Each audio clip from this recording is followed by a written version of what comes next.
நேரலைக்கு வருகின்ற சிறப்பு நேரம் சன்ரைஸ் சூரியோதயம் தமிழ் ஒலிபரப்பின் திங்கள் இரவு உலா வருகிற இந்த சிறப்பு நிகழ்ச்சி இப்போது பாமுகத்திலும் லண்டன் தமிழ் வானொலியிலும் இணைகிறது.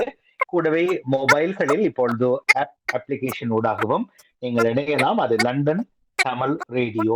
அதில் ஒலியில் லண்டன் தமிழ் வானொலியும் ஒளியில் பாமுகத்தின் ஒளித்திரையும் சேர்த்தே ஒரே ஆப்பின் வழியாக இப்பொழுது நீங்கள் பார்க்கக்கூடியதாக இருக்கும். முடிந்தவர்கள் முடியுமான வரையிலே இந்த ஆப்பை டவுன்லோட் பண்ணிக்கொள்ளுங்கள். லண்டன் தமிழ் ரேடியோ அது மட்டும்தான் பெயராக இருக்கும். நீங்கள் ஆண்ட்ராய்டு பாவிப்பவர்களாக இருந்தால் கூகுள் பிளேயில போய் டவுன்லோட் பண்ணலாம். ஐபோன் பாவிப்பவர்களாக இருந்தால் ஆப்பிள் ஸ்டோர்ல போய் டவுன்லோட் பண்ணிக்கொள்ளலாம். முழுவதும் இலவசம். இது தேர்ட் பார்ட்டி அல்ல. இது ஃபர்ஸ்ட் ஆடியோவின் உத்தியோகபூர்வமான ஆப்பாக இருக்கும். அது உலகம் முழுவதும் ரேடியோவையும் டிவியையும் ஒருங்கிசைவாக எடுத்து செல்வதற்கு எதிரியாக இருக்கும். 29வது ஆண்டின் பிறந்த நாள் ஃபர்ஸ்டோடைய கலைத்தினல்ல லண்டன் தமிழ் வானொலி பாமுகத்தினுடையது.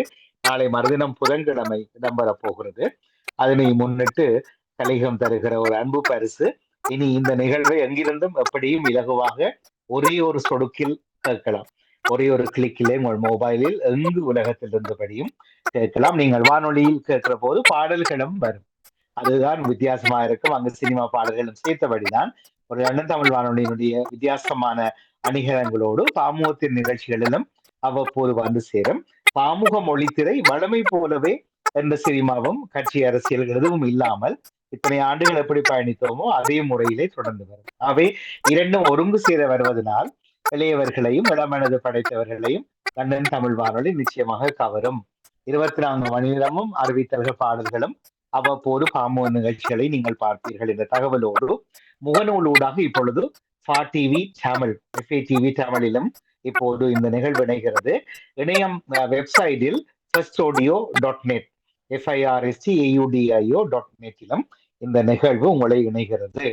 விரைவில் இன்ஸ்டாகிராம் போன்றவற்றிலும் இவை ஒளிபரப்பாகும். முடிந்தால் டிக்டாக்கிலும் வர பார்ப்போம். அது அடுத்தடுத்த கட்டங்களாக இருக்கும். இப்போது நாம் தாமதமின்றி தகவல் சாலைக்கு நுழைய போகிறோம். உற்சாகமான வரவேற்போடு திரு யோகரட்னம் அவர்கள் இன்றைய தினமும் சிறப்போடு இந்த நிகழ்ச்சியை தகவல் சாலையாளர் கொடுத்து ஊட்டு வழங்கியிருக்கிறார். உற்சாக வணக்கம். உற்சாகமான வணக்கம் அன்பினடா மகன். உற்சாகமான வணக்கம் அன்பின் நேயர்களே. மலைமகோன்ற எமது இந்த தகவல் சாலை என்ற நிகழ்வை தொகுத்து வழங்குவதில் மிக மகிழ்ச்சி. அத்தோடு நீங்கள் மறுபுறம் இருப்பதனால் சற்று உற்சாகமாக உள்ளது. என்றால் ஒரு செய்தியை கூறும் பொழுது அதற்கான சில தரவுகள் அல்லது கேள்விகள் இருக்கும் பொழுது அந்த செய்தி உண்மையில் முழு வடிவம் பெறும். ஆக அந்த ரீதியில் வளமை போன்ற எமது பாணியில் செய்யலாம். முதல் பகுதியை பிரித்தானியாவோடு சம்பந்தப்பட்ட செய்திகளுக்கு கொடுத்துவிட்டு இரண்டாவது பாகம் உலக செய்திகளுக்கு செல்லலாம் நினைக்கின்றேன். வளமை போன்று அப்படி பார்த்தால் இன்று முதலாவது பிரித்தானிய செய்திக்கு செல்லும் பொழுது தற்போதைய பிரதமருடைய எதிர்காலம் என்ன என்ற ஒரு பெரிய கேள்வியோடு தான் நாங்கள் ஆரம்பிக்க வேண்டியுள்ளது. இன்று நேற்றில் ஒரு கடந்த 4-5 மாதமாக இது ஒரு கேள்வியாகவே இருந்து கொண்டு வருகிறது. பிரதமர் கியர் ஸ்டார்மர் பதவி விலக வேண்டும் என்று எதிர்க்கட்சிகள் ஒரு நாளும் கேட்கவில்லை. ஆளுங்கட்சிக்குள் தான் இந்த கேள்விகள் கன எழுந்தன. ஆளுங்கட்சிக்குள் போட்டி பூசல்கள் ஆரம்பித்து விட்டன.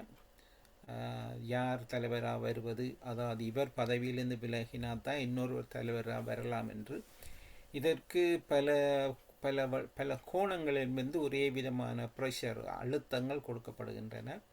அந்த அழுத்தம் காரணமாக பிரதமர் தன்னுடைய பணிகளை செய்ய விட முடியாத அளவுக்கு அவருடைய மினிஸ்டர்மார், அவருடைய கட்சி உறுப்பினர்கள் அவரை இனி காணும், நீங்கள் போகலாம், வேறு ஆட்களுக்கு வழிவிடுங்கள் என்று சொல்லும் அளவுக்கு நிலைமை வந்துள்ளது.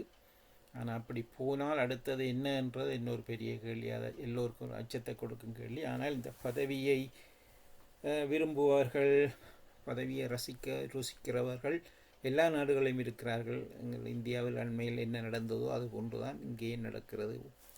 பதவி ஆசை ருசி என்பது எல்லோருக்கும் ஒன்று தான். அதுக்கு நாடு ஒன்று ஒரே நாடாகத்தான் இருக்கணும் என்றில்லை. எந்த நாட்டிலும் இந்த கொள்கை இதுவாகவே இருக்குது. இது சற்று நமக்கு ஒரு விசனத்தை தரும் ஒரு நிகழ்வாக காணப்படுகிறது. இப்பொழுது இந்த கட்சிக்குள்ள முக்கியமானவர்கள் அல்ல, முன்பு சுகாதார அமைச்சராக இருந்த வெஸ் ட்ரேட்டிங் என்பவர் தன்னுடைய பதவியை ராஜினாமா செய்தார் முதல் அடியாக. இவரை தொடர்ந்து 3-4 அமைச்சர்கள் ராஜினாமா செய்தார்கள்.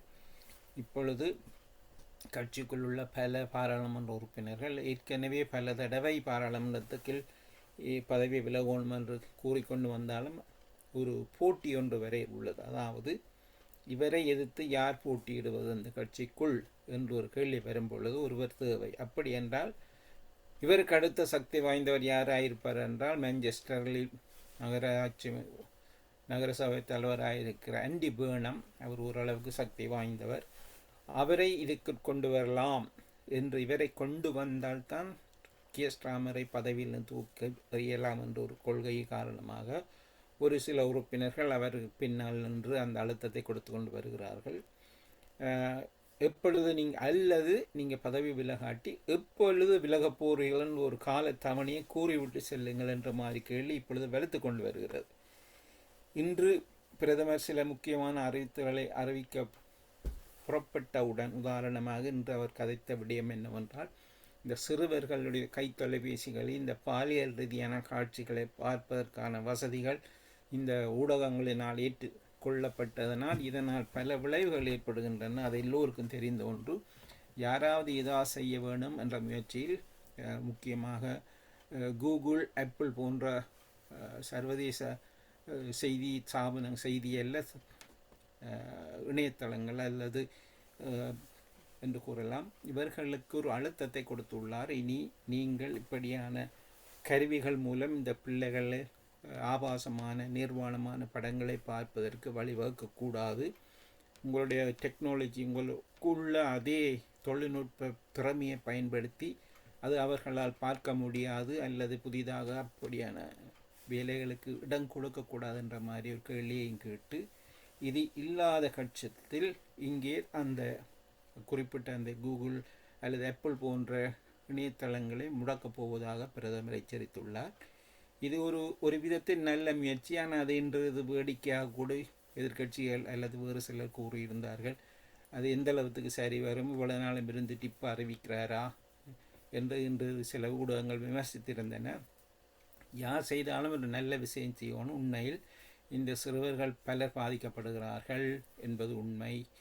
பல நாடுகள், இந்த நாட்டில் பல நாடுகளிலும் இந்த சிறுவர்கள் இப்படி பாதிக்கப்பட்டு கொண்டு வருவதற்கு இந்த இணையதளங்கள் காரணமாக இருப்பதனால் இதற்கு பின்புறமாக இந்த அமெரிக்காவுடைய எங்களுடைய எலோன் மாஸ்க் இந்த ட்விட்டர் போன்றவற்றை தன்னில் கையில் வைத்திருக்கிறார். ஆக அவர் மூலமாக தான் இந்த செய்திகள் வேகமாக பரவுகிறது. உண்மையான செய்திகள் பரவணும் என்று இல்லை, பொய்யான செய்திகள் வேகமாக பரப்பி குழப்பத்தை ஏற்படுத்துகிறது. அது அவர்களுக்கு தொழிலாக மாறிவிட்டது. இப்பொழுது அவர் அந்த சந்தர்ப்பத்தை பயன்படுத்தி வெளிநாடுகளில் உள்ள அரசாங்கங்களோடு ஒரு முரண்பாட்டை ஏற்படுத்துகிறார். இப்பொழுது பிரித்தானியாவுடைய அரசாங்கத்துக்கு எதிராக எலோன் மாஸ்க் அல்லது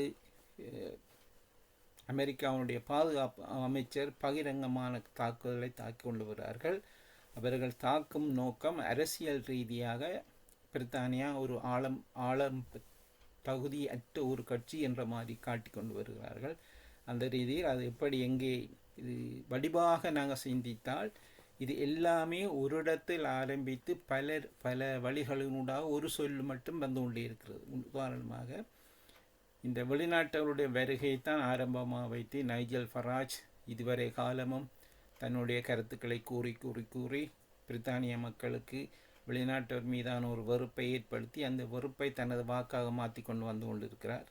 ஆகவே இனிவரும் காலங்களில் அவர் அது தனக்கு சரியாக வேலை செய்ய வேண்டுமாயிருந்தால் அந்த ரீதியிலே பிரச்சாரத்தில் இவர் இறங்க வேண்டும். அப்படியே பிரச்சாரத்தில் இறங்கும் பொழுது அவருக்கு மறைமுகமான உதவிகள் அமெரிக்காவிலிருந்து வர காத்திருக்கிற ஒன்று டொனால்ட் ட்ரம்பினுடைய உதவி, அடுத்து எலோன் மாஸ்கினுடைய உதவி இருக்கிறதாக. இந்த உதவிகள் நேரடியாக ஓட்டாக மாறாது, ஆனால் கருத்துக்கள் மூலமாக. உதாரணமாக இப்பொழுது பிரித்தானியாவை நோக்கி இந்த படகுகளில் வருபவர்களை ஆக்கிரமிப்பு, இங்கிலாந்தின் தென் பகுதிகள் இந்த வெளிநாட்டவர்களால் ஆக்கிரமிக்கப்பட்ட ஒரு வார்த்தை பாவிக்கப்பட்டு வருகிறது. முன்பு ஒரு தடவை கன்சர்வேட்டிவ் கட்சியினுடைய ஹோம் ஆஃபீஸ் மினிஸ்டராக இருந்த சுவேலா பிரபமன் என்றவர் கூட இதே ஒரு வார்த்தையை பாவித்ததனால் கடுமையான கண்டனங்களை பெற்றிருந்தார். இப்பொழுது அதே வார்த்தையை இந்த வெளிநாட்டில் உள்ள எலோன் மஸ்க் போன்றவர்கள் அல்லது டொனால்ட் ட்ரம்ப் போன்றவர்கள் இதே வசனத்தை பாவித்து பிரித்தானியாவுடைய அரசாங்கத்தை ஒரு நிலைகுலைய பண்ணும் நிலைக்கு வந்துள்ளார். இது அவர்களுடைய காரணம். ஒன்று, இந்த ஈரான் மீதான யுத்தத்தின் போது இவர்களுடைய உதவியை கேட்ட பொழுது முக்கியமாக பிரித்தானியா அதுக்கு ஒத்துழைக்க மறுத்தது. இது அவர்களுக்கு நிறைவே ஆத்திரம். இவர் எப்படியும் பதவியிலிருந்து தூக்கிவிட்டால் ஒரு இவர் போன்ற சக்தி இல்லாத இன்னொரு வரலாம். அவர்களுடைய கணக்கின்படி எப்படியாவது நைஜல் ஃபராஜை கொண்டு வந்து ஒரு பிரதமர் ஆக்கினால் பிறகு தாங்கள் நினைத்த எல்லாவற்றையும் செய்யலாம் என்பதற்காகவே இப்பொழுது பிரித்தானிய அரசாங்கம் மீதான தாக்குதலை தாக்குகிறார்கள். இதற்கு பிரதமர் சரி அல்லது வெளிநாட்டு அமைச்சர் டேவிட் லெமி கூட பகிரங்கமாக அமெரிக்க அரசாங்கத்தையும் அமெரிக்க பாதுகாப்பு அமைச்சரையும் கண்டித்துள்ளார். காரணம், இந்த கடந்த வார இறுதியில் பிரான்சில் நடைபெற்ற இந்த டிடி என்ற, அதாவது சுதந்திரம் ஐரோப்பிய நாடுகள் சுதந்திரம் கிடைத்த தினத்தினுடைய நினைவு கொண்டாடப்படும் பொழுது அதற்கு வந்து அங்கே உரையாற்றிய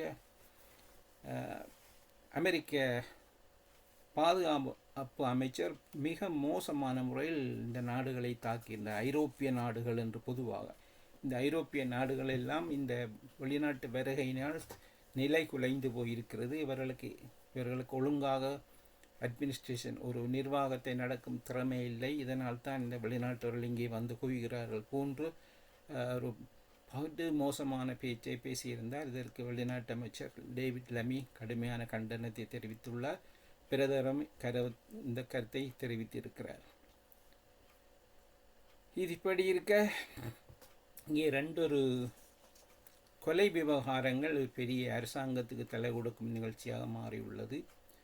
கடந்த டிசம்பர் மாதம் 2025 டிசம்பர் மாதம் இங்கே சதாம்ப்டன் பகுதியில் ஒரு 18 வயது பாடசாலை மாணவன் ஒரு 28 வயது உடைய ஒரு சீக்கியரனால் கொல்லப்பட்டிருக்கிறார். கத்தியால் குத்தி கொல்லப்பட்டிருக்கிறார். அந்த கத்தி என்னும் பொழுது இது வெறும் கொலை அல்ல. இந்த கத்தி, இதுக்கு பாவிக்கப்பட்ட கத்தி என்ன என்ற கேள்வி வரும் பொழுது இது இங்கு ஒரு சமுதாய பிரச்சனையாக மாறிக்கொண்டிருக்கிறது. சீக்கியர்களுக்கு சமய ரீதியாக அவர்கள் தங்களோட உடலோடு சேர்த்து ஒரு கத்தியை, சின்ன கத்தியை வைத்திருப்பதற்கு உரிமை உண்டு. பல தடவை இது சட்டத்துக்கு முன் வந்தும் அவர்களை எதுவுமே செய்ய முடியாது. அவர்கள் சமய காரணமாக அந்த கத்தியை தாங்கள் கொண்டு தெரியலாம், அது ஒரு தற்பாதுகாப்பு என்ற முறையில். ஆனால் அண்மையில் இந்த 18 வயது மாணவனை 23 வயதுடைய விக்ரம் டிக்வா என்ற இந்திய வம்சாவளி, அவர் பிரித்தானியால் தான் பிறந்தவர், ஆனால் அவர் இந்திய சீக்கிய குடும்பத்தை சேர்ந்தவர், கொலை செய்திருக்கிறார். இதனுடைய உண்மையான முடிவு வரவில்லை, எதற்காக கொலை செய்தார் என்று.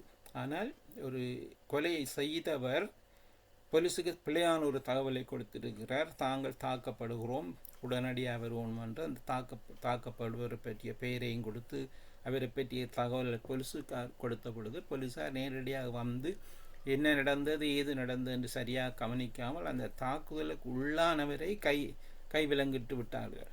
ஆனால் அவர் கத்தியால் குத்தப்பட்டு தரையில் விழுந்து கிடந்து கொண்டிருக்கும் பொழுது போலீஸாருக்கு சொல்லுகின்றார், இவர் என்னை குத்தி விட்டார், இவர் தான் என்னை குத்தினவர் என்றும் அவர் கதைத்து கொண்டிருக்கும் பொழுது அவரால் மூச்சு விட முடியாத நிலை இருக்கும் பொழுது ஐ கான் பிரீத் என்று பல தடவை என்னால் சுவாசிக்க முடியவில்லை என்று அவர் கூறிக்கொண்டு அந்த இடத்தில் இறந்துள்ளார். இது பயங்கரமான கோபத்தை பிரித்தானியா முழுக்க இப்பொழுது ஏற்படுத்தியுள்ளது. இந்த கோபம் எப்படி மாறப்போகிறது என்றால் வெளிநாட்டவர்களுக்கு எதிரான ஒரு விதமாக திசை திருப்பப்பட போகின்றது. குறிப்பாக சீக்கிய இனத்தவர்களுக்கு எதிராக இது ஒரு அச்ச உணர்வை ஏற்படுத்தியுள்ளது. இப்போ சதாம்ப்டன் பகுதியில் உள்ள பல இடங்களில் சீக்கிய மக்கள் மற்றவர்களினால் ஒரு நையாண்டியிடப்படுவதும் அச்சுறுத்தப்படுவதும், பிள்ளைகள் பாடசாலை போவதற்கு அச்சப்படுவதும், வேலைக்கு போக பயப்படும் நிலை காணப்படுகிறது. இதென்றால் கொல்லப்பட்ட ஒரு பிரித்தானியவர் ஹென்றி நோவாக் என்பது கொன்றவர் ஒரு இந்திய வம்சாவளி. ஆகவே எல்லோருக்கும் புரியும் இந்த கதை எப்படி போகும் என்று. ஆனால் இது இப்படி இருக்கும் பொழுது அந்த உண்மையில் இந்த விடயம் எப்படி தெரிய வந்தது என்றால், போலீஸார் அணிந்திருக்கும் பொடி கேம்னு சொல்கிற அவருடைய உடலோடு கேமரா அணைத்திருப்பார்கள். அந்த கேமரா எடுத்த காட்சிகளை போலீஸார் வெளியிட வேண்டிய ஒரு நிலை வந்தது. அதற்கு அந்த குடும்பத்தினுடைய அனுமதியை கேட்டார்கள். இப்படி ஒரு இதை நாங்கள் வெளியிடுவதற்கு நீங்கள் அனுமதிப்பீர்களா என்று அவர்கள் அதுக்கு அனுமதித்த காரணத்தினால் போலீசாரினால் எடுக்கப்பட்ட அந்த காட்சி பகிரங்கமாக்கப்பட்டது. அதில் பார்த்தால் அந்த இளைய மாணவன் நிலத்தில் விழுந்தபடி கையில் பின்னுக்கு கட்டப்பட்டு அவர் கூறிக்கொண்டே சாகிறார். அந்த காட்சியை பார்த்தது முழு பிரித்தானியாவுக்கும் கோபத்தை உண்டாக்கியுள்ளது. பிறகு அவரை சரியான முறையில் எதற்காக இப்படி செய்தார்கள், ஏன் விளக்கம் இல்லாமல் செய்தார் என்ற ஒரு கேள்வி வந்த பொழுது அதுக்கு சரியான விளக்கம் இதுவரை இன்னும் பெறவில்லை. ஆனால் அந்த குறிப்பிட்ட கொலையாளிக்கு 23 வருடம் சிறை தண்டனை கொடுக்கப்பட்டுள்ளது. ஆனால் அதே நேரம் சீக்கிய மக்களுக்கு ஒரு புதிய சிக்கல் உண்டாகியுள்ளது. கொலை என்ற கொலையாளி என்ற அதற்கு அப்பால் இவர் பாவித்த அந்த கொலைக்காக பாவித்த ஆயுதம் என்பது இவர்கள் சமய ரீதியாக பாவிக்கும் அந்த கத்தியா இல்லையா என்ற ஒரு கேள்வி வந்துள்ளது. காரணம், அந்த பொய்யான தகவலை கூறிய அந்த விக்ரம் டிக்வா என்பவர் தான் அவரை கொலை செய்தது அந்த கத்தியினால் தான் என்று கூறியிருக்கிறார். ஆனால் விசாரணைகளின் போது தெரிகிறது அந்த கத்தியை பாவிக்கவில்லை. இவர் பெரிய ஒரு வாள், அதாவது நீண்ட வாள் ஒன்றினால் இவரை தாக்கி இருக்கின்றார். ஆகவே இப்பொழுது சீக்கிய மக்களே ஒரு கோபம் கொண்டுள்ளார்கள் அவர் மீது.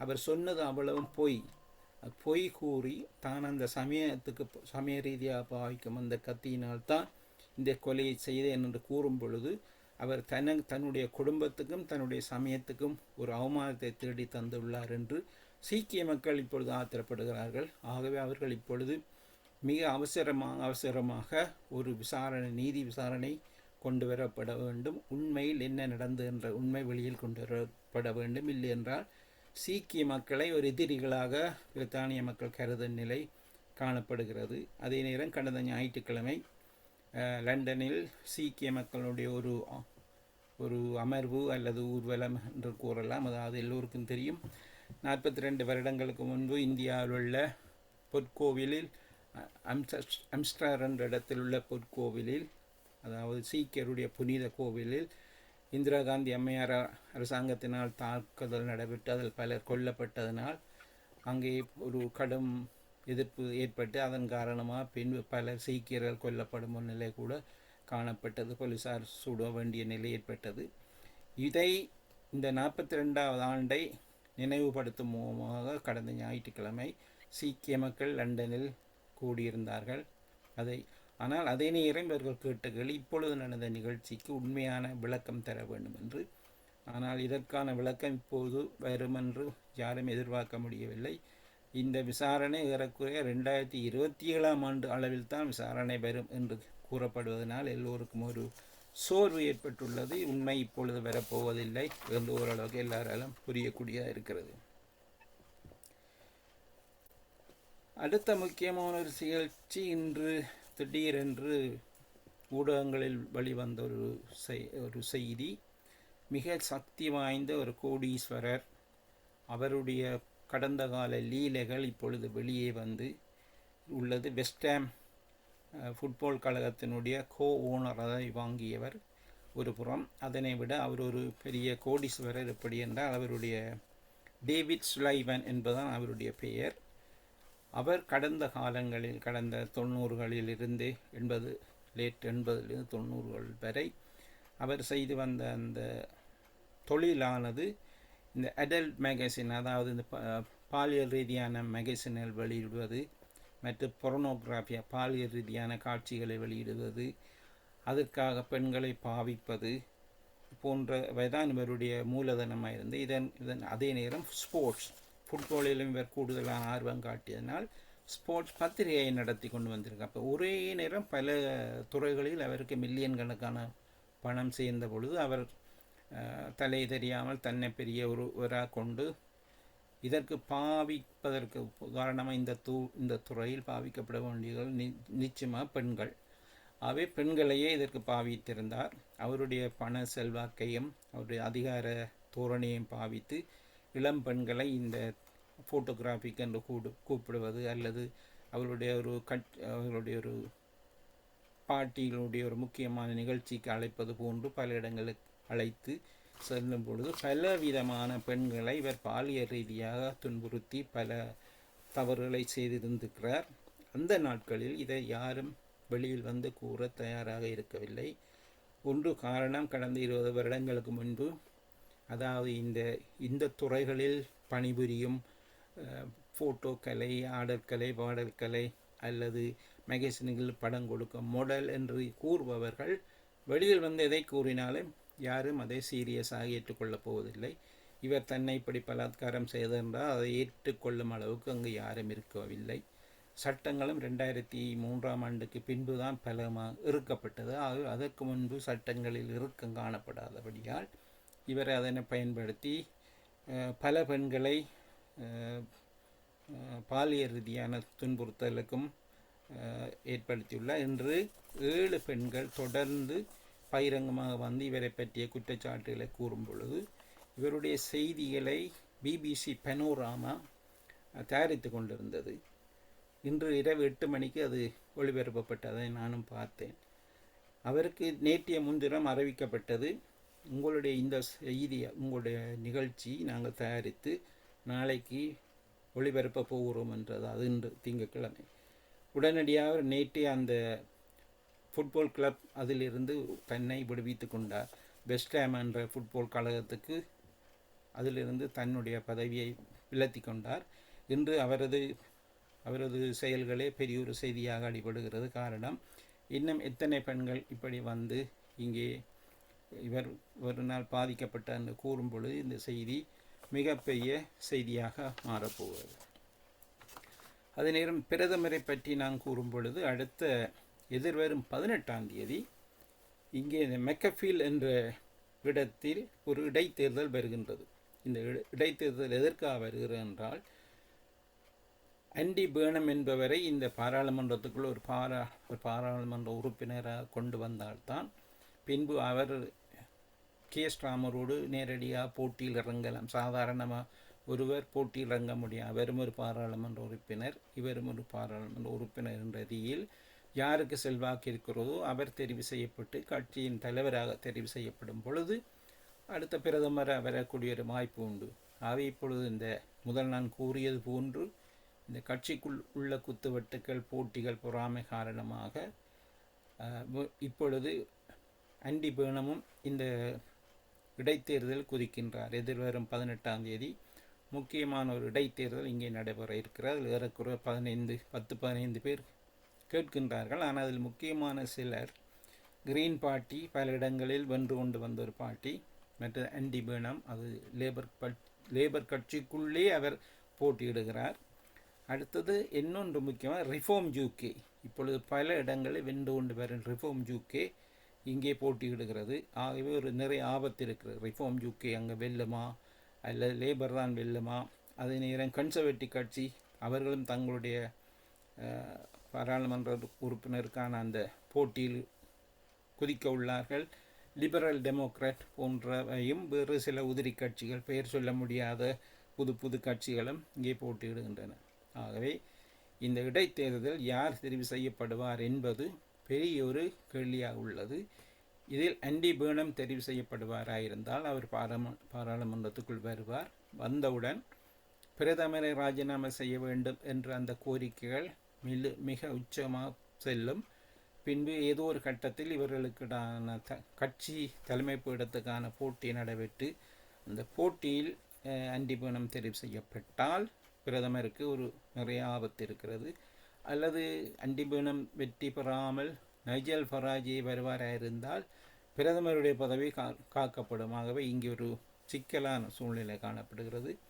இந்த வாரம் இனிவரும் வாரங்கள் பிரதமருக்கு மிக நெருக்கம் நிறைந்த வாரமாக உள்ளது. ஒன்று, இந்த அவர் பதவி விலகணும் என்ற கோரிக்கை மீண்டும் எழத் துவங்கியுள்ளது.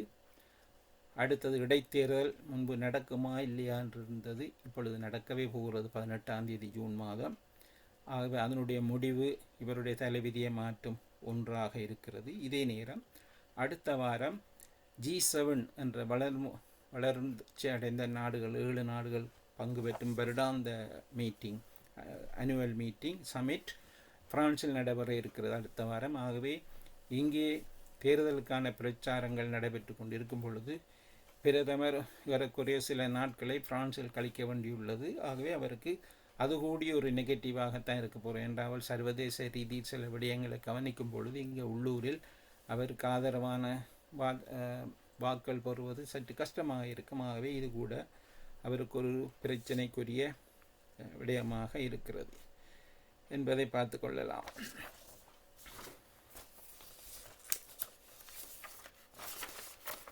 ஓரளவுக்கு நாங்கள் முதல் பகுதி முடிவுக்கு வந்திருக்கிறோம் ராமோகன். இப்பொழுது உங்களுக்கு இரண்டாவது பகுதிக்கு நான் செல்ல முன் நான் கூறிய சில கருத்துக்களையும் சில தவறோடப்பட்ட செய்திகள் உங்களுக்கு எட்டியிருந்தால் அவற்றையும் சேர்த்து பார்த்து கொண்டு போகலாம்னு நினைக்கின்றேன். ஆம், இதில் இந்த 29 சென்டிமீட்டர் நீளமான வாள் கொண்டு குத்தப்பட்ட செய்திதான் கொஞ்சம் சிக்கலை கொண்டு வருது. எனக்கு என்ன கேள்வி என்றால், போன வருடம் நடைபெற்றது இல்லையா, ஓராண்டுகளுக்கு முன்னர் இந்த சம்பவம். இந்த குத்தியவர் என்று சொல்லப்பட்டவர் உள்ளே இருந்தாரா வெளியே இருந்தாரா நீங்க தெரிஞ்ச வரையில? அவர் வெளியே தான் இருந்து அவருடைய வழக்கு நடந்து கொண்டு இருந்தது. சென்ற வாரம் தான் இந்த வழக்கின் முடிவும் இந்த பிரச்சனைகளும் போது வந்து அவருக்கு 23 வருடமோ 21 வருட சிறை தண்டனை வழங்கப்பட்டிருக்கிறது. அது வழங்கப்படாமல் இருந்தால் இந்த நிலைமை இன்னும் மோசமாக இருந்திருக்கும். ஆனால் இது சரியான தண்டனையா இல்லையான்ற இன்னொரு கேள்வி எழுதுகிறது. அண்மையில் ஒரு சிறுவன் கொல்லப்பட்ட விடயத்தில் அந்த கொடுக்கப்பட்ட தண்டனை சிறுவனை 2-3 பேர் சேர்ந்து சிறுவர்கள் கொண்டதுக்கு நீதிமன்றம் கொடுத்த தண்டனை காணாது என்று அந்த வழக்கை மீண்டும் கொண்டு வந்து அந்த சிறுவர்களுக்கு கடுமையான தண்டனை கொடுக்க வேண்டும் என்ற நிகழ்ச்சி கடந்த வாரம் பெரிய ஒரு செய்தியாக இருந்தது. இப்பொழுது இந்த நோவாக் என்ற இளைஞனுடைய கொலை முக்கியமாக இருக்கிறது. இதில் இன்னொரு வேடிக்கை என்றால் அந்த எப்படியெல்லாம் குளிர் காய்கிறாள் என்று இந்த மரணத்தை வைத்து அரசியல்வாதிகள் என்ன விளையாட்டெல்லாம் விளையாடி கொண்டிருந்தார்கள். நைஜல் ஃபராஜ் ஓடி சென்று அந்த பெற்றோரை சந்திக்கிறார். எதிர்க்கட்சி தலைவி கெமி பெர்னாக் அவர்களை சந்திக்கின்றார். பிரதமர் அலுவலகம் அவர் வந்தபோது வேறு அது உத்தியபூர்வமானது. ஆனால் ஓடி ஓடி எல்லோரும் அவருக்காக கருத்து கூறுவதாக கூறி இந்த அரசாங்கத்தின் மீது குற்றத்தை சாட்டி இந்த எதிர்வரும் இந்த சின்ன இடைத்தேர்தல் கூட இது ஒரு பகடக்காய பாய்ப்பதற்கான முயற்சி நடந்து கொண்டிருக்கிறது. இன்னொரு வேடிக்கையாக இருக்கிறது. என்ன எனக்கு அதுல ஏற்பட்ட ஒரு குழப்பம் என்னென்னால், இப்ப வளமையாக இது போன்ற அமெரிக்காவில் போலீசார் ஒருவருடைய கழுத்தை நெரித்து அவரை மடக்கி பிடித்து கைது செய்த போது அவர் மூச்சு திணறி அந்த சம்பவம் எல்லாம் நீதிமன்றத்துக்கு வரக்கு முன்னமே காட்சிகளாக வெளிவந்து பெரும் பரபரப்பை ஏற்படுத்தியது. அப்ப இப்படி இந்த போலீசார் என்ன ஏதோ ஒரு மேட்ன்னு சொன்னார் என்று போலீஸ் பதில் சொல்லும் போது, யூ ஆர் நாட் மேட்டோ ஏதோ சொல்லி நீயும் உனக்கு அப்படி ஒன்று நடக்க இல்லை என்று அந்த ஒரு அவர்கள் அதை மூடி மறைக்க பார்த்தார்கள். அடுத்தது இந்த பொடிகேம் அந்த கேமராவை காட்ட வேணும் என்று இந்த கூக்குரல் எழுந்த பொழுது போலீசார் அதை காட்டியே ஆக வேண்டும். அதே நேரம் இந்த இறந்த பையனுடைய வீட்டுக்காரரிடையும் சம்மதம் இரண்டா ஒரு தங்களுடைய மகன் கொல்லப்படும் காட்சியை மற்றவர்கள் பார்ப்பதை அவர்கள் விரும்பவே மாட்டார். ஆனால் அவர்களுடைய அனுமதி கொடுக்கப்பட்டதுன்னா அவர்கள் மற்ற இப்படி ஒரு அநியாயம் நடந்திருக்கிறது, கைவிலங்கிட்ட நிலையில் மகன் ரத்தத்தில் இருந்து சுவாசிக்க முடியாத அழுது கொண்டு இறப்பது எந்த பெற்றோராலையும் தாங்க முடியாது, எந்த இவராலும் தாங்க முடியாது. ஆகவே அவர் இந்த நிகழ்ச்சி எல்லோருக்கும் தெரியட்டும் என்று அவர்களும் ஏற்றுக்கொண்டார்கள். அதனால் தான் இப்பொழுது பிரச்சனை உருவாகி அது இப்பொழுது வெளிநாட்டவர்களுக்கு எதிராக இந்த நீதித்துறை இங்கே சரியாக இயங்கவில்லை என்ற மாதிரி இந்த கதை போய்கொண்டிருக்கிறது. அதன் ரெண்டு சம்பவம், ஒன்று கத்தி குத்து, இரண்டாவது போலீசினுடைய இந்த மாதிரியான ஒரு அசம்பந்தமான அலட்சிய போக்கு. ஆமாம், இதைத்தான் நைஜல் ஃபராஜ் இன்னொரு பதத்தை அண்மை காலம் பாவித்த 2 tier போலீஸ் என்று சொல்றார். போலீஸுக்குள் 2 விதமான போலீஸ் இருக்கிறது என்றும் ஒரு விதமான பெரும்பான்மையான போலீஸ் வெளிநாட்டவர்களுக்கு ஆதரவாயும் மிக குறைந்த போலீஸார் தான் வெள்ளையர்களுக்கு அதாவது பிரித்தானியர்களுக்கு ஆதரவாக இருக்கிறார் என்று இன்று நேற்றல்ல கடந்த சில வருடங்களாக கூறிக்கொண்டு வருகிறார். 2 tier போலீஸ், அதாவது போலீஸ் என்றால் உண்டு இல்லை, அது வெளிநாட்டரை பாதுகாப்பு என்று. அது இப்பொழுது மீண்டும் அந்த பதம் பாவிக்கப்படுது. எலெக்ஷன்கள் கிட்ட இது கூடுதலாக பாவிக்கப்பட போகும். அது ஒரு இனவாதத்தை இன்னும் தூண்டுறதுக்கு இப்ப இலங்கை அரசாங்கம் என்ன செய்யும் என்றால், எல்லாம் இங்க எல்லாம் ஒழுங்கா ஓடுது. ஆனா தமிழர்கள் வெளிநாட்டில் இருந்தா குழப்படி செய்கிறார் ஆ என்பது போல சொல்லி தப்பிப்பது போல, அதை தூண்டுவது போல. ஆமாம். ஆமா. ஆகவே இப்ப பொலிசினுடைய கெடுபிடிகள்லாம் இப்ப அது அமெரிக்காவுக்கு கொஞ்சம் சளைத்தவர்கள் இல்லை என்ற மாதிரி வரப்போகுது. பட்டது இடையிடையே பலர் ராஜினாமா செய்திருக்கிறார்கள் இல்லையா, இந்த போலீஸ் திணைக்களத்தில் இடைக்கில்லையே இப்போதைக்கு முன்னமே. அப்படியா ஆமாம். அல்லது இப்போதுதான்? அங்கொன்றும் இங்கொன்றுமா நடக்கிறது. ஆனால் இந்த போலீஸ் துறையில் உள்ள சில ஊழல் காரணமாக சிலர் அதை விரும்பாத நிலையிலும் வெளியேறுகிறார்கள், அல்லது சிலர் இதில் தொடர்ந்து இருந்தால் தங்களுக்கு இது எதிர்காலத்தில் ஒரு அவமானம் ஏற்படும் என்ற அச்சத்தில் இப்பொழுது விலகிறார்களா தெரியவில்லை. அல்லது அவர்களுக்கு வேறு சில குற்றங்கள் இருந்தால் இப்பொழுது ராஜினாமா செய்து வெளியில் தப்ப பார்க்கிறார்களா தெரியவில்லை. சரியான விளக்கம் தெரியவில்லை. ஆஹா. சரி, அது பார்ப்போம். ஒரு பெரிய சிக்கல். அது நேரம் இந்த நீங்கள் அந்த அவர் மத வாழினால், மதத்துக்காக உடையில் அணி தரிக்கிற வாழினால் செய்ததும் பிறகு இல்லை என்று கண்டுபிடிக்கப்பட்டது எல்லாமே அந்த சமூகத்துக்கு ஒரு பெரிய இழுக்கை. மற்றது அவர்களை இவர்கள் இதெல்லாம் காவ விடக்கூடாது என்ற மாதிரியான ஒரு எதிர்ப்புணர்வு கூட கிளப்பப்படுறதுக்கு எதிர்காலத்தில் இதுவே அமைய போகிறது. ஆ என்ற எங்க சந்தர்ப்பம் பார்க்கலாம் என்று முந்தைய அந்த அவர்கள் ஹெல்மெட் அணிய தேவையில்லை, தேவன் போட்டிருக்கிறபடியாளன்றதுக்கு பல எதிர்ப்புகள் வந்து கடைசிய சட்டம் அவருடைய மத அனுமதித்தது. நம்பிக்கைக்கு ஆமாம். சாதகமாக தீர்ப்பளித்தது. இப்போது இவர்கள் வாழ் வச்சிருக்க கூடாதுன்ற மாதிரி கொண்டு வர ஏதாவது நடந்தாலும் ஒரு வாய்ப்பு நடக்கலாம் என்பது. இருக்கிறது. ஆமாம். யார் ஆம், அறிவார், அப்படி கூட வரலாம். ம். ஆம், ஆம். அவை இவையெல்லாம் நல்லதுக்கு இல்லை என்று தெரிகிறது. மற்றது நீங்கள் 18ஆம் தேதி இடைத்தேர்தலை பற்றி சொன்னீங்கள். அது எங்களோட பிரதமருக்கு வியாழன் குருப்பெயர்ச்சி மாறப் போகிறது போல இருக்கு ராசி. என்ன நடக்க போறது என்று தெரியவில்லை. இது ஒரு இழுபறியாக போய்கொண்டிருக்கிறது இவர்களுக்குள்ளே நடக்கிற இந்த சிக்கல். ஆம், ஆம். பார்ப்போம். இன்றைக்கு வானொலி வானொலி உரையாடல்களை கேட்கும் பொழுது அப்படி ஒரு போட்டி வந்து இவர் மாறுவதாயிருந்தால் பதவி விட்டுவார்னா ஏறக்குறைய இந்த வருடம் இது நடக்க போகிறது இல்லை. அது ஏறக்குறைய அடுத்த பிப்ரவரி அல்லது மார்ச் 2027ஆம் ஆண்டு தான் அது நடைமுறைக்கு வரும் என்று ஒரு கருத்து இன்று கூறப்பட்டது. எந்த அளவுக்கு அது? அவர்களுக்குள்ள ஒரு சில நடைமுறைகள் இருக்கிறது தானே. ஆமாம். ஆமாம். இப்போ ஒரு கன்சர்வேட்டிவ்க்குள்ளும் அடிக்கடி நடந்தது தானே. ஒவ்வொரு ஆமாம். நிலைகளுக்கூடாகத்தான் வருவார்கள். அப்ப நிறைய நாள் எடுக்கும், காலம் எடுக்கும். ஆனால் இந்த சிக்கலுக்குள்ள இவர்கள் ஆட்சியை மக்களை பற்றி மறந்து போய்விடுவார். அதுதான் அந்த கொண்டு வந்த பிளான் ஒன்றும் செய்ய முடியாது. ஏனென்றால் ஒவ்வொரு முறையும் ஒவ்வொரு புதிய விடயங்களுக்கு கொண்டு வரப்படும் பொழுது அதற்கு பதில் சொல்வதிலேயே இவருடைய கவனம் போகிறது. வேறு சொன்ன இதையும் நிறைவேற்ற முடியாத நிலை காணப்படுகிறது. நிச்சயமாக. மற்றது இன்னும் ஒரு கருத்து சொன்னீங்கள், கிரீன் பார்ட்டி கூட இடங்களை பெற்றது என்று. ஆம். அதுல ஒரு விவாதம் இருக்கிறது. கிரீன் பச்சை கட்சியினுடைய கொள்கைகளை மக்கள் ஏற்றுக்கொள்கிறார்களா, அல்லது கன்சர்வேட்டிவ்டையும் லேபர் பார்ட்டியும் அதிருப்தியாளர்கள் அதிருப்தி. கிரீன் பார்ட்டிக்கு ஓட் பண்ணுகிறார்களா தெரியவில்லை. என்னை பொறுத்தவரை அது அதிருப்தி அன்பு. அந்த கிரீன் பார்ட்டி சொல்லுவதெல்லாம் அது ஒரு சின்ன சின்ன கருத்தை வைத்துக்கொண்டு முழு நாட்டையும் ஆளக்கூடிய ஒரு கட்சி அல்ல. ஆம், ஆனால் இந்த சுற்றுப்புற சூழலை விரும்புவர்கள் இருக்கிறார்கள் இல்லை என்று இல்லை. ஆனால் இது இந்த பெருங்கட்சிகளில் உள்ள எதிர்ப்புக்கு ஒரு மாற்றீடாக இந்த கிரீன் பார்ட்டி இருப்பதை நான் அவதானிக்கிறேன். ஆம். ஆனால் இதுக்குள்ளே இந்த இவ்வளவு பக்கத்தையும் லிபரல் டெமோக்ராட் பெற்றுக்கொள்ளாமல் போறது கொஞ்சம் கவலை அளிக்கிறது. ஏன்னா அவர்கள் தமிழர் தரப்பில் லிபரல் டெமோக்ராட் வளர்ந்து கொண்டு வருகிறது. ம். லேபர் சப்போர்ட்டர்ஸ் எல்லாம் கூடுதலாக இப்ப லிபரல் டெமோக்ராட் தான் கொண்டு வர்றார்கள். குறிப்பாக சட்டன் குரோய்டன் கவுன்சில் எல்லாமே வந்து லிபரல். லிப்டமுக்கு தான் கூட எங்கடையாக்கள் உள்ள ம். வந்து கொண்டிருக்கிறோம். அதுக்குள்ள திடீரென்று ஒரு எம்பி வர்றதுக்கு சந்தர்ப்பம் இருக்கலாம் என்கிறது போல இருக்கிறது. இரண்டால் லேபருக்கு இருக்கக்கூடிய அதிருப்திகள் இந்த பக்கமாக திரும்புகிறது என்ற மாதிரி. சரி, பொறுத்திருந்து பார்ப்போம். இந்த 18 தானே, இல்ல ஜூன் ஜூன் ஆமாம். 18 ஜூன் ஜூன் தானே. 18 ஜூன் 18. சரி, பார்ப்போம். நல்லது, மிகுதி செய்திகளையும் கேட்போம். நன்றி. வெளிநாட்டு. மற்றும் கேட்டுக்கொண்டிருக்கும் உறவுகள், நீங்கள் பாமுகம் ஜூம் இணைப்பினூடாகத்தான் நீங்க இணைய விரும்பினால் இணையலாம். அந்த ஒருவர் சொன்னீங்க கேட்டுக்கொண்டிருந்தேன், எப்படி இணைவது என்று தெரியவில்லை என்று ஏற்கனவே அறிவித்திருக்கிறோம். ஆகவே பாமுகம் ஜூமினூடாக நீங்கள் வந்து ஏதாவது ஒரு இரண்டு வரி செய்தி தர கேட்டு அல்லது வாழ்த்து நினைத்தால் வரலாம். நன்றி, தொடருங்கள்.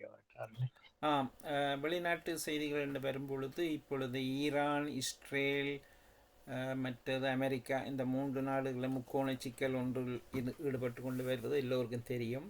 அதை நாங்கள் திருப்பி சொல்ல வேணும் இல்லை. ஆனால் இங்கே பெரிய அதிரடி மாற்றங்கள் சில நடைபெற்று கொண்டிருக்கிறோம் இரவோடு இரவாக. எப்படி என்றால், ஈரான் மீதான குண்டு தாக்கல் அமெரிக்கா நடத்தி கொண்டிருந்தது. பிறகு ஓரளவுக்கு பேச்சுவார்த்தை என்று கூறிக்கொண்டு இருக்கும் பொழுதே ஒரு இரவு அடித்து விட்டார்கள் கொண்டு போய். பின்பு இஸ்ரேல் இதை சாட்டாக வைத்துக்கொண்டு லெபனான் மீதான தாக்குதலை தாக்கி கொண்டிருந்தது. ஆனால் இந்த நேரத்தில் எல்லாமே அடித்து முடித்து விட்டாச்சு, ஈரான் அழிந்து விட்டது என்று பிரதமர் எங்களுடைய ட்ரம்ப் அவர்கள் மாறுதட்டி கொண்டு இருக்கும் பொழுது அவர்கள் பயங்கரமான ஆயுதங்களினால் அருகில் உள்ள 7-8 நாடுகளில் உள்ள அமெரிக்க தளங்களை அழித்துள்ளார்கள் இப்பொழுது கிட்டடியில். அத்தோடு இஸ்ரேல் மீதான தாக்குதலை ஈரான் தாக்கியுள்ளது. ஆகவே இது அவர்களுக்கு ஒரு பெரிய ஒரு அச்சத்தை கொடுக்கவில்லை, கோபத்தையும் கொடுத்துள்ளார். இதன் காரணமாக கடுமையான தாக்குதல் லெபனான் மீது தாக்கப்பட்ட பொழுது ஈரான் கேட்டுக்கொண்ட என்னவென்றால், நீங்கள் லெபனானை தாக்குவீர்களாக இருந்தால், இஸ்ரேல் தாக்குமாக இருந்தால் நான் இஸ்ரேலை தாக்குவேன் என்று பகிரங்கமாக கூறிய பொழுது டொனால்ட் ட்ரம்புக்கு இப்பொழுது பெரிய ஒரு சிக்கல் ஒன்று தோன்றியுள்ளது. இப்பொழுது அவர் 2 நாட்டுக்கு உள்ளே தரகராக மாற வேண்டிய நிலை வந்துள்ளது. ஏனென்றால் கடந்த சில தினங்களுக்கு நடைபெற்ற தாக்குதல் 2 பக்கமும் கடுமையான தாக்கல் நடைபெற்றிருக்கு. ஆகவே அவர் நேற்று ஒரு உத்தரவை விட்டார், 2 பேரும் ஒருவரை சுட வேண்டாம், டூ நாட் ஷூட் என்று ஒரு உத்தரவை போட்டுள்ளார். அதே நேரம் கடந்த வாரம் இஸ்ரேலுக்கு எதிரான கொஞ்சம் கடுமையான சொற்பதங்களையும் பாவித்திருக்கிறார். அப்போ இஸ்ரேல் சற்று அமெரிக்காவுடைய சொல்லை கேட்க வேண்டிய ஒரு நிலைக்கு தள்ளப்பட்டுள்ளது. ஆனால் சொல்லுகிறார், நான் இப்போதைக்கு நாங்கள் கொண்டு போட தாக்குதல் இப்போதைக்கு நாங்கள் தேவை ஏற்பட்டால் நாங்கள் செய்வோம் என்ற மாதிரி கருத்திருக்கிறார்கள். இந்த நிலையில் இப்பொழுது இன்றளவு கடுமையான தாக்குதல் 2 பக்கம் இல்லை என்று தெரிகிறது. ஆனால் அதே நேரம் இஸ்ரேல் இவ்வளவு வேகமாக லெபனானை அடித்து லெபனான் எல்லையை நேடிக்கொண்டு போகிறார்களோ அது அவர்களுக்கு ஒரு சாதகமாக அமையும். காரணம், 67ஆம் ஆண்டு 6 நாள் யுத்தம் போன்று இப்பொழுது சிறிது பிடிக்கப்பட்ட இடமெல்லாம் இஸ்ரேலாக மாறும். இது ஒரு பரிதாபமான நிலை என்பது இந்த நேரத்தை சுட்டிக்காட்டத்தக்கது. அடுத்ததாக இந்த பிரான்ஸ் சம்பந்தமான செய்திகள் 2 இப்பொழுது பிரான்சிலும் இப்பொழுது இங்கே நடந்த ஒரு கொலை போன்று, அங்கே ஒரு கொலை எப்படி என்றால், அந்த சிறுவர் குறிப்பாக பாடசாலை சிறுவர்கள் கொல்லப்படுவது அதிகரித்து கொண்டு வருகிறது. கடந்த வாரம் அங்கே 11 வயதுடைய லியானான் ஒரு இளம் பாடசாலை பெண் காணாமல் போயிருந்தார். ஒரு வெள்ளிக்கிழமை அவர் காணாமல் போயிருந்தார். அவரை தேடும் பணியில் பட்டு தினசரி அந்த செய்தி பெரிய செய்தியாக வந்து கொண்டிருந்தது. 5-6 நாள் செல்லும் பொழுது அச்சம் வந்துவிட்டு அந்த பிள்ளை கொல்லப்பட்டிருக்கலாம் என்று. பிறகு அந்த கொல்லப்பட்டவர் யாரென்று ஓரளவு கண்டுபிடித்து விட்டார்கள். ஆனால் அவரை உறுதிப்படுத்த முடியாத நிலை இருந்தது. இங்கே சேம் பிரச்சனை உருவாகிறது. பிரித்தானியாவில் இந்த போலீசார் எப்படி அசண்டை ஈனமாக இருந்தார்களோ அப்படி பிரான்சிலும் இந்த நீதித்துறை மிக அசண்டையாக இருந்திருக்கிறது. இப்பொழுது அந்த பிள்ளையை கொலை செய்தவர் என்று குறிப்பிட்ட நபர் ஏற்கனவே 5, 6, 7 தடவை சிறுமிகள் மீதான இந்த விதமான விடயங்கள் இறங்கி அவர் மீதான வழக்குகள் வேறு இருக்கிறது. இப்போ இந்த நிலையில் அவர் மீது எந்த நடவடிக்கையும் எடுக்காமல் இருக்கும் பொழுது அதை இன்னொரு பிள்ளையை கொன்றது முழு பிரான்ஸுமே கோபக்கனல் கொண்டு இன்று இரவு நான் செய்தியை பார்த்தேன். பிரான்சினுடைய 200 முக்கியமான இடங்களில் ஆர்ப்பாட்டங்கள் நடந்துள்ளது. போலீஸ் நிலையங்களுக்கு எதிராக, நீதிமன்றங்களுக்கு எதிராக. இன்று நீதியமைச்சருக்கு எதிராக ஆயிரக்கணக்கான மக்கள் ஆர்ப்பாட்டம் செய்து கொண்டு வருகிறார்கள். நீதியமைச்சரை பதவி விலகணும் என்றும் முக்கியமான நீதிபதிகளை பதவி விலகணும் என்றும்.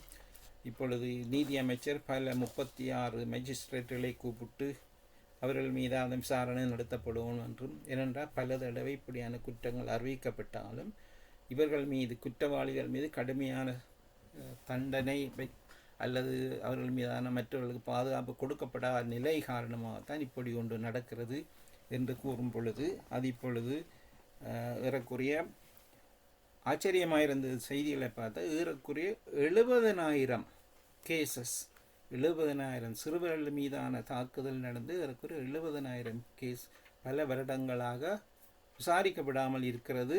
இவர்களுக்கு ஒரு உற்சாகமாக இருக்கிறது. ஆனால் இந்த நிகழ்ச்சியின் பின் நிச்சயமாக ஒரு பெரிய மாற்றம் நடைபெறும் என்று எதிர்பார்க்கப்படுகின்றது. அதே போன்று பிரான்சில் இன்னொரு மிக முக்கியமான செய்தி, நாங்கள் இருக்கும் காலத்தில் எல்லாம் மிக புகழ்பெற்ற ஒரு பாடகர் பட்ரிக் ப்ரூவல் என்று சொல்லி நல்லா பாடுவார். அவருடைய லட்சக்கணக்கான மக்கள் அவருடைய கான்சர்ட் எல்லாம் போய் பார்ப்பார்கள். அவர் ஒரு அழகான ஆம்பிளையும் கூட.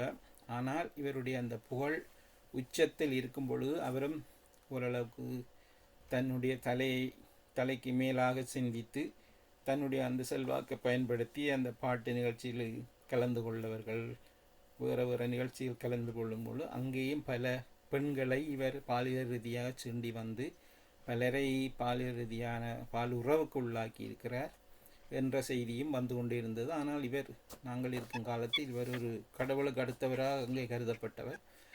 இவருக்கு எதிராக யாராவது குற்றம் சாட்டினால் அதை நம்புவார்களா என்ற ஒரு காலம் இருந்தது. ஆனால் இப்பொழுது சிறிதாக 7 பெண்கள் ஒன்றாக சேர்ந்து தங்கள் மீது இவர் எங்கெங்கெல்லாம் வைத்து பாலியல் ரீதியாக சீண்டினாரோ என்று பொது வழக்கொன்றை தொடுத்த பொழுது இவர் மீதான செய்திகள் கடந்த ஒரு மாதமாக சிறிதாக வெளியே வர துவங்கியிருந்தது. அதே நேரம் இவர் இங்கு மட்டுமில்லை, இவருடைய இசை நிகழ்ச்சிகள் பல நாடுகளில் நடக்கும் பொழுது அங்கு செல்லும் பொழுதும் அங்கு கூட இவர் இப்படியான செயல்களில் ஈடுபட்டிருக்கிறார். உதாரணமாக பெல்ஜியம், அங்கே பிரெஞ்சு பேசுகிற மக்கள் இருக்கிறபடியாக பெல்ஜியத்துக்கு சென்ற பொழுது அங்கே இதே விதமான சில பெண்களை பாலியல் ரீதியாக தாக்கியுள்ளார். மற்றது கனடா, அது பிராங்கோஃபோன்ன்றது பிரெஞ்சு பேசக்கூடிய மாநிலம். அங்கே இவர் சென்ற பொழுதும் அந்த தன்னுடைய செல்வாக்கை பயன்படுத்தி அங்கேயும் சில பெண்களை பாலியல் ரீதியாக தாக்கி வந்தார். இந்த செய்தி சிறிதாக வந்து கடந்த வாரம் முழுவதும் செய்தியாக வந்தது. ஆனால் இன்று அவர் கைது செய்து தடுத்து வைத்திருக்கிறார். இவர் மீது விசாரணை நடைபெற உள்ளது. எல்லோரும் பலமூர் ஒன்றை கூறுவார்கள், இது பிழையான செய்தி, இது தவறான செய்தி, நான் எல்லா நிகழ்ச்சியையும் விட்டுவிட்டு என்னுடைய பெயரை காப்பாற்றுவதற்காக கடுமையாக உழைக்கப் போகிறேன் என்று தான் எல்லாரும் கூறுவார்கள். இவரும் அதையே கூறியுள்ளார்.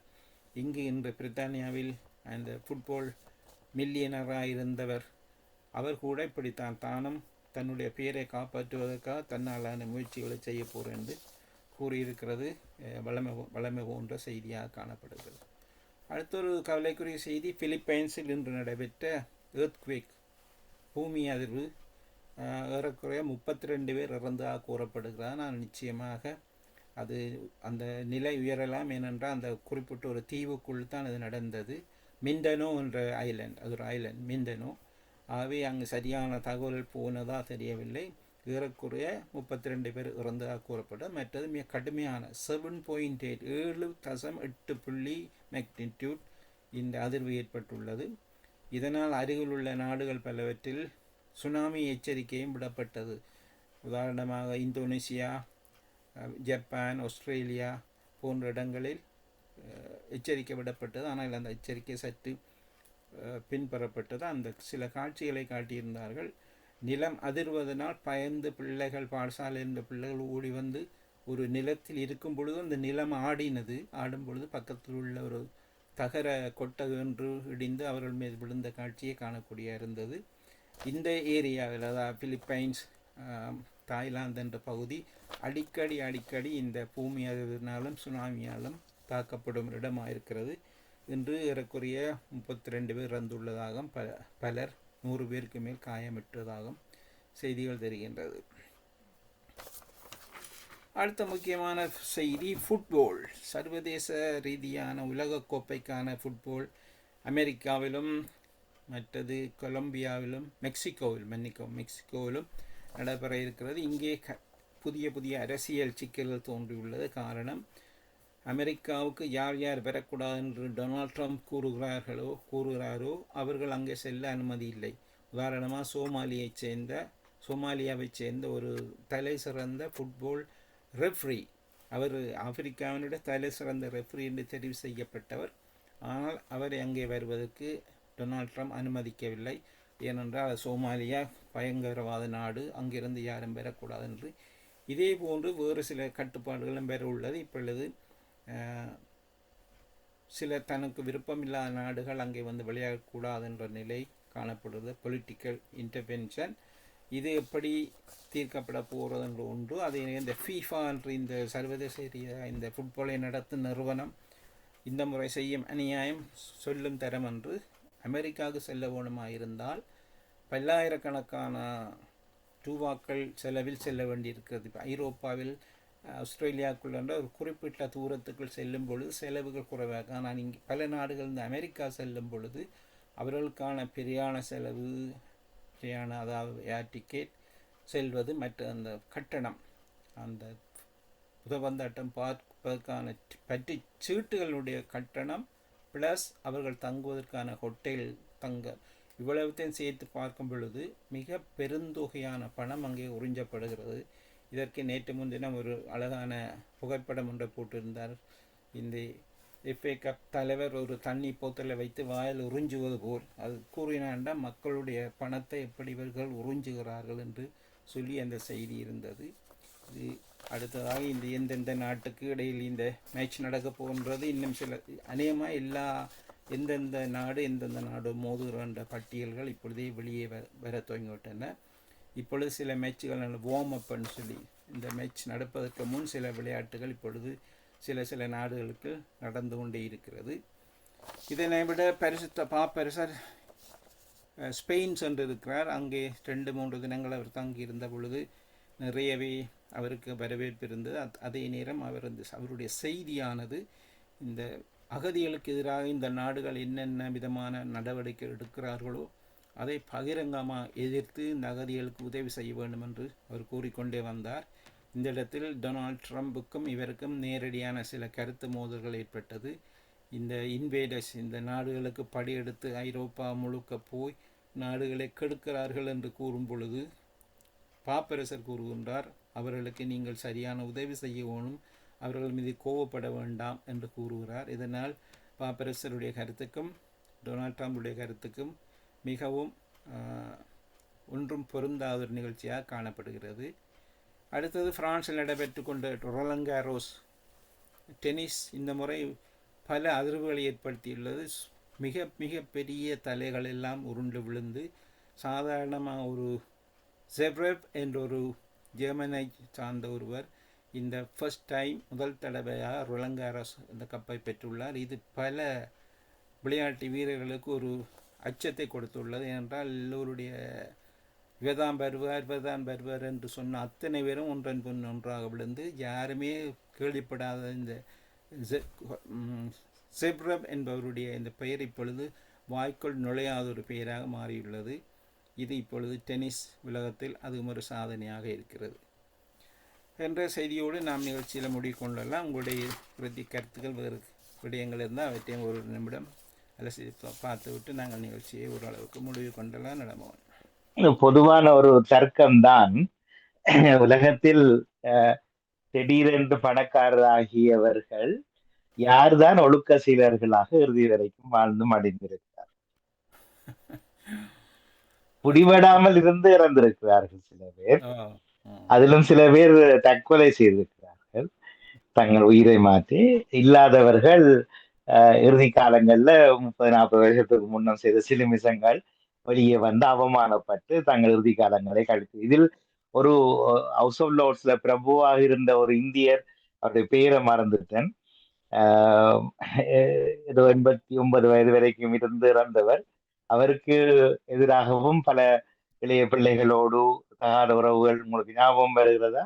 ஒரு இந்திய ஹவுஸ் ஆஃப் லார்ட்ஸ் சரியான பெயர்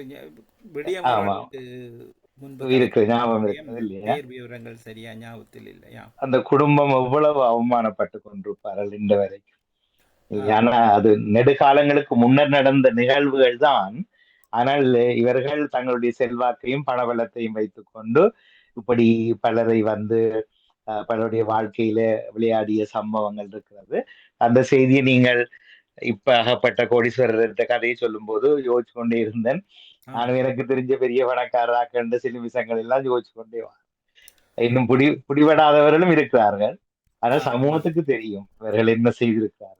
அதே போன்று அந்த எப்ஸ்டீன் ஃபைல் சம்பந்தம், அமெரிக்காவினுடைய இந்த டொனால்ட் ட்ரம்பினுடைய அதிரடி நடவடிக்கை எல்லாம் இந்த எப்ஸ்டீன் ஃபைலுடைய தன்னுடைய பெயர் பக்கங்கள் வெளியில் பெறக்கூடாது என்பதற்காகத்தான் அங்கே அடித்து இங்கே அடித்து நிற்கிறார்.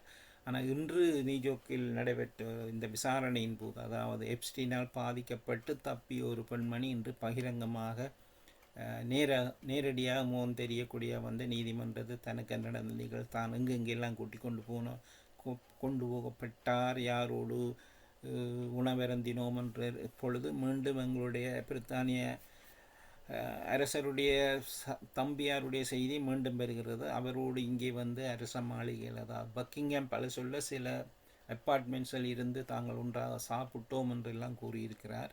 ஆகவே அந்த விடயம் இன்னும் நாறிக்கொண்டே இருக்கிறது. முன்னாள் இளவரசர் இன்னமும் தானே சொல்றார், தான் denial of any wrong doing என்று சொல்லித்தானே. அதே நேரம் அவருடைய இன்னும் ஒரு கதை பிடிபட்டது போன வாரம். 3 அப்பா வாடகை கட்டுறார் 3 பேலஸுக்கு, இவர் சப்ளெட் பண்ணி உழைத்த கதை. எவ்வளவு அவமானம் இல்லையா? இது நான் வானொலியில் கேட்பதற்கு முன்னமே ஒரு வெள்ளைக்கார ஒருவர் வாடிக்கையாளர் தான் ஏதோ ஒரு கதையில திருப்பி தொடங்கி சி என்ற அளவு காய்ச்சல். நான் நினைச்சேன் எது கதைச்சுதான் பிள்ளையா போயிருமோன்னு பார்த்தா அவன் என்ன விட இவர்களுக்கு எதிரானவராக இருக்கிறார். சரியான கேவலமான குடும்பம், எங்களோட மரியாதை எல்லாம் போகுது. அதுக்குதான் கடைசியில தான் வாய துறந்தன், எனக்கும் விளங்கியல்ல, மிகப்பெரிய அவமானங்கள் தான் இதெல்லாம் என்பது போல. இவர்கள் ஒவ்வொருவரையும் யோசிக்கிற போது டயானா செய்தது ஒன்றும் பெரிய பாதகம் அல்ல இறுதியில. அப்படியான ஒரு கதையாக முடிகிறது. அவை இந்த திசை திருப்பல்கள், இந்த கதைகள் தீர்ப்பளிக்கப்படாமலே முடிந்து விட போகிறது. இவர்கள் ஒரு காலமும் தங்களை காட்டி கொடுக்க மாட்டார்கள். அதை திசை திருப்பி எப்படியோ மடைமாற்றி கொண்டே போறார்கள் என்பதுதான் உண்மையான கதையாக. அப்படித்தான் நான் யோசிக்கிறேன். எங்கே விடுவிட போறார், இவ்வளவுத்துக்கு பிறகு நான் ஒன்றும் செய்யவில்லை, புகைப்படங்களே இருக்கிற நிலத்தில் ஒரு பொம்பளை இருக்கும் பொழுது அதுக்கு மேல் நின்று குனிகிற ஒரு படத்தை எடுத்த பிறகு சொல்றேன் நான் எதுவும் தவறு செய்யவில்லை என்று. ஆம், சிறப்பு. இருந்தாலும் பல விடயங்களை இன்றும் உங்களால் பார்க்க முடிந்தது, நாமும் கேட்க முடிந்தது, நேர்களும் அனுபவித்திருப்பீர்கள் என்று நினைக்கிறோம். நாளை மீளலைகள் மீண்டும் வளமை அலைவரிசைகளினூடாக உங்களை தேடி வரும் திங்கட்கிழமை சன்ரைஸின் ஒளிபரப்பு நேரத்தில் இரவு 9:30 மீண்டும் திரையோகரட்டம் அவர்கள் தவழ்ச்சாலையோடு இணைந்து சிறப்பிப்பார். நன்றி திரையோகரட்டம் அவர்களே, சந்திப்போம். நன்றி. நன்றி. நேர்கள் இணைந்திருந்தது தகவல் சாலை தொகுப்பின் சிறப்போடு திரையோகரட்டம் அவர்கள். தொடர்ந்தும் லண்டன் தமிழ் வானொலியில் நீங்கள் 24 மணி நேர ஒலிபரப்போடு இணைகிறீர்கள். பாமுகம் நிகழ்ச்சிகள் காலை 8 மணிக்கு மீண்டும் செவ்வாய் தினத்தில் ஆரம்பமாகும். நாளை மறுதினம் ஜூன் 10 பாமுகம் லண்டன் தமிழ் வானொலி 29வது ஆண்டுக்குள் நுழைகிற நாளாக இருக்கும். மீண்டும் சந்திப்போம். நன்றி, வணக்கம்.